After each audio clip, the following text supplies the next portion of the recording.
جو شخص گناہ سے پاک ہوتا ہے وہ نہایت دلیر ہوتا ہے، اور جس میں عیب ہوتے ہیں وہ بزدل ہو جاتا ہے۔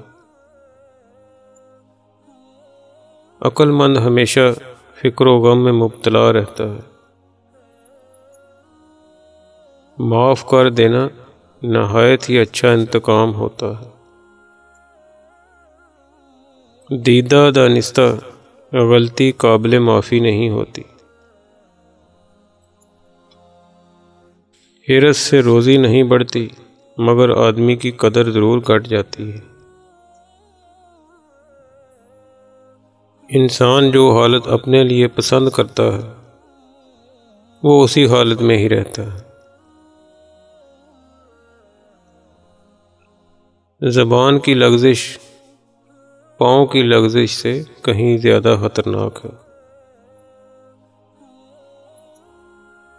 روزی کمانا منع نہیں، دنیا کی محبت منع ہے۔